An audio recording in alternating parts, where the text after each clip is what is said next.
آج ہمارے معاشرے میں بھی دیکھو موبائل پہ ہے تو ہمارے بچوں کی دوستیاں چل رہی ہیں. آج میرے بھائیوں کی دوستیاں کبھی موبائل پہ ہو گئی, کہیں فیس بک پہ ہو گئی, کہیں ٹویٹر پہ ہو گئی, کہیں واٹس ایپ پہ ہو گئی. کتنی دوستیاں ہیں. حد تو یہ ہے مسلمانوں بڑے تکلیف کے ساتھ مجھے کہنا پڑ رہا ہے ہماری مسلمان بیٹیاں غیر مسلموں کے ساتھ دوستیاں بنائے ہوئے ہیں.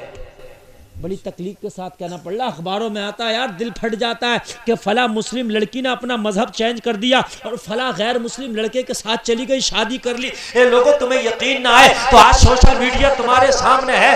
آخر کار وجہ کیا ہے؟ والدین نے اچھی تربیت نہیں کی. اسکول میں بیٹی پڑھ رہی ہے, غیر مسلم سے دوستی کر لی, اسی کے ساتھ شادی کر لیا, اسی کے ساتھ بیاہ کر لیا. آج ہماری بیٹیاں غیر مسلموں کے ساتھ جا رہی ہیں. وجہ کیا ہے؟ وجہ یہ ہے ہم نے اسلام کا پارٹ ہی نہیں پڑھایا. ہم نے اپنی بیٹیوں کو اسلام کا سبق پڑھایا ہوتا وہ آج غیر مسلم کے لڑکوں کے ساتھ وہ دوستی آ کر کے بھاگتی ہوئی نظر نہیں آتی. لڑکی تو اگر مسلم لڑکے سے بھی دوستی کرے تو یہ بھی حرام ہے, یہ بھی ناجائز و حرام ہے. لیکن غیر مسلموں سے, اور لوگوں ایک بات بتاؤں, چاہے میری بات پہ یقین کرنا نہ کرنا, یہ سچ ہے. یہ گاؤں کا ماحول ہے, بہت اچھا ماحول ہے. بڑے بڑے شہروں میں دیکھو, کلکتہ, ممبئی, چنئی, حیدرآباد, بنگلور, ان میں دیکھو خدا کی قسم 10 سے 20% کالج میں پڑھنے والی مسلم لڑکیوں کا طبقہ ایسا ہے کہ ان کی دوستی غیر مسلم لڑکوں سے ہے. بڑی تکلیف ہوتی ہے. مجھے ذرا بتائیے ہو کیا گیا؟ اور مسلم لڑکوں کی دوستیاں غیر مسلم لڑکیوں سے, جبکہ مسلم سے کریں تب بھی حرام ہے. لیکن ایمان کا جنازہ نکال دیا انہوں نے, کیونکہ ہمارے والدین نے ہمیں وہ تربیت نہیں دی, وہ سبق نہیں دیا. کاش اگر وہ سبق دیا ہوتا, ہمیں بیٹیوں کو فاطمہ کا پردہ بتایا ہوتا, اگر بیٹوں کو حسین کا تقویٰ بتایا ہوتا, تو بیٹے یہ حرام کی دوستیاں کرتے نظر نہیں آتے, بیٹیاں یہ حرام کی دوستیاں کرتی نظر نہیں آتی. پڑھائی بھی کرتی لیکن اس کے ساتھ ساتھ فاطمہ کے پردے کا لحاظ بھی کرتی. لیکن آج تو لحاظ ہی نہیں ہے. اور مسلمانوں کان کھول کے سن لو, اگر آج تم بے حیائی کرو گے تو یہ توقع مت رکھنا کہ تمہاری آنے والی اولاد بے حیائی نہیں کرے گی, وہ تم سے بڑی بے حیا ہوگی. حقیقت بات ہے چاچا, آپ نے بات صحیح کہی. اگر تم بے حیائی کرو گے تو تمہاری آنے والی اولاد کئی گنا زیادہ تم سے بے حیائی کرے گی. اور دعوے کے ساتھ کہتا ہوں, میرے نبی فرماتے, میرے نبی کا قول جھوٹا نہیں ہو سکتا, میرے نبی فرماتے تم بے حیائی کرو گے بدلہ تمہارے گھر سے دیا جائے گا. اگر تم کسی کے ساتھ زنا کرو گے تو اس کا بدلہ تمہاری بیٹی یا تمہاری بہن کے ذریعے دیا جائے گا. مصطفیٰ کی بات جھوٹ نہیں ہو سکتی. تم سوچتے ہو کہ ہم بے حیائی کر رہے, دنیا نہیں دیکھتی. ارے تیری بے حیائی کو دنیا دار نہیں دیکھ رہا مگر پروردگار دیکھ رہا ہے. دنیا دار دیکھے یا نہ دیکھے, اگر تو بے حیا ہوگا تو آنے والی تیری بیٹی بے حیا پیدا ہوگی, تو نہیں روک سکتا.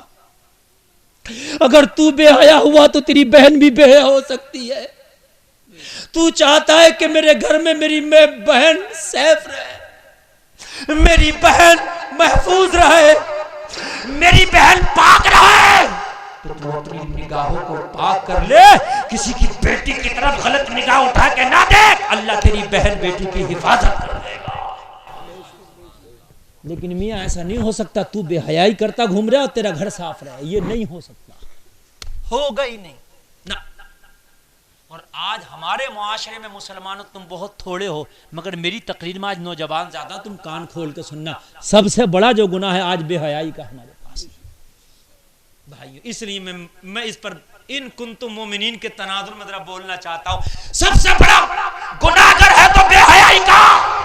کیسے؟ موبائل اٹھاؤ گے, موبائل کی اسکرین پہ سب سے پہلے بے حیا لڑکیاں آ رہی ہیں.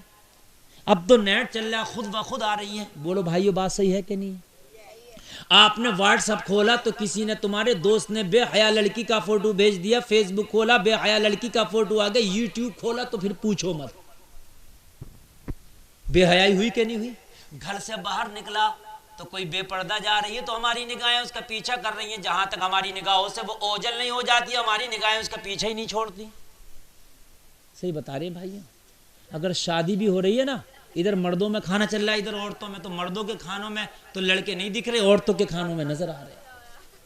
اے بیٹے میرے لال خاموش ہو جائے تھوڑا سا، سن لے میں کیا کہنا چاہ رہا ہوں۔ لوگوں یہ بے حیائی نہیں تو کیا ہے یار، مزارات پہ ہمارے عرس ہو رہے ہیں نا، تو مزارات پہ عرس ہو رہے ہیں، نائٹ کے میلے چل رہے ہیں، تو نائٹ میں لڑکیاں بھی جا رہی ہیں، لڑکے بھی جا رہے ہیں، اور خوب ایک دوسرے سے دوستیاں ہو رہی ہیں۔ مجھے بتاؤ، ہم نے تو مزاروں کو بھی نہیں چھوڑا، وہاں بھی ہم نے اپنی نظروں کو داغدار کر لیا۔ مسلمانوں ہم کہاں پہنچ گئے یار؟ اللہ ہمیں کھانا دے رہا، گھر دے رہا، یہی بہت ہے۔ ہمارے عمل تو ایسے ہے کہ آسمان سے ہم پہ پتھر مارے جائیں، زمین پھٹ جائے، ہمارے عمل اس طریقے کے ہیں۔ ہم نے ٹی وی کھولی تو اس کے اندر بے حیا۔ مجھے بتائیے، شادیاں ہو رہی ہیں اس کے اندر بے حیائی۔ سنت رسول ہے شادی ہونا، ثواب کا کام ہے، لیکن ثواب ہے اس کے اندر نکاح خوانی ہو رہی ہے، ثواب کا کام، اس سے زیادہ بے حیائی ہو رہی ہے۔ اگر کوئی اچھا جوڑا ہے نا تو اس کو سنبھال کے رکھ دیا، فلاں کی شادی میں پہن کے جاؤں گی، دکھاتی ہوئی جاؤں گی، میک اپ کر کے جاؤں گی، اپنے گھر میں ایسے ہی گھوم رہی ہے پرانے کپڑوں سے، لیکن جب جائے گی نا تو بناؤ سنگار کر کے جائے گی، جبکہ شریعت میں حکم یہ ہے کہ اگر عورت بناؤ سنگار کرے تو اپنے شوہر کے لیے کرے، غیر کے لیے بناؤ سنگار نہ کرے۔ لیکن شوہر کے لیے تو بناؤ سنگار کی بات کر رہے ہو، آپ جھگڑا کر رہی ہے، تو نے مجھے دیا ہی کیا ہے، میرے پاس کپڑے ہی نہیں ہے۔ لیکن جب باہر نکلے گی نا تو پھر تم اس کے سوٹ کی چمک اور دمک دیکھو، پھر اس کی جھلک دیکھو۔ اور اگر ویڈیو بن رہی ہو نا تو کیمرے کے سامنے نکلے گی، جب تک 10-5 چکر نہ لگا دے میرا سوٹ تو آ جائے ذرا کیمرے میں۔ نہیں بھائیوں، ہنسنے کی بات نہیں، بات حقیقت ہے، میرے بھائی، بات حقیقت ہے، حقیقت بات بول رہا ہوں میرے بھائیوں۔ بے حیائی کے ہم نے سارے دریا پار کر دیے، بے حیائی کی میرے بھائیوں ہم نے ساری حدیں پار کر دی۔ میرے بھائیوں یہ ہنسنے کی بات نہیں، تھوڑی سمجھنے کی بات ہے، دل پہ لے کے ایسے سمجھو۔ میرے بھائیوں تم اپنے گھر کے منتری ہو، اپنے گھر کے پردھان منتری ہو۔ میں تم سے یہ نہیں کہتے پورے کنورہ کی تم حفاظت کرو، میں یہ نہیں کہتا کہ پورے کنورہ کی تم اصلاح کر دو، لیکن میرے بھائی آپ اپنے گھر کی تو اصلاح کر سکتے ہو نا۔ آپ اپنے گھر کے بڑے بھائی ہوگے، کوئی اپنے گھر میں باپ ہوگا، کوئی اپنے گھر میں چچا ہوگا، کوئی اپنے گھر میں انکل ہوگا، کوئی اپنے گھر میں چھوٹا بھائی ہوگا، کوئی بیٹا ہوگا۔ یار تم اپنے گھر میں تو کر سکتے ہو نا اپنی بہنوں کی حفاظت، اپنی بیٹیوں کی، اپنی بیوی کی حفاظت۔ اپنے گھر میں تو قانون لاگو کر دو نا کہ میرے گھر سے کوئی بے پردہ باہر نہیں نکلے گی، خبردار میں تمہیں بے پردہ کہیں شادیوں میں نہیں دیکھ لوں، بے پردہ کہیں میں تمہیں مارکیٹ میں نہیں دیکھ لوں، بے پردہ میں تمہیں بازاروں میں نہیں دیکھ لوں، خبردار تم مصطفیٰ کی کنیز ہو، فاطمہ کی کنیز ہو، تمہیں زندگی فاطمہ کی کنیز بن کے گزارنا ہے، یہ ہمارے گھر کی پرمپرا نہیں ہے۔ اگر تو نے اپنے گھر کی بھی اصلاح کر دی تو اپنے حصے کا کام ہو جائے گا، میدان محشر میں تیرا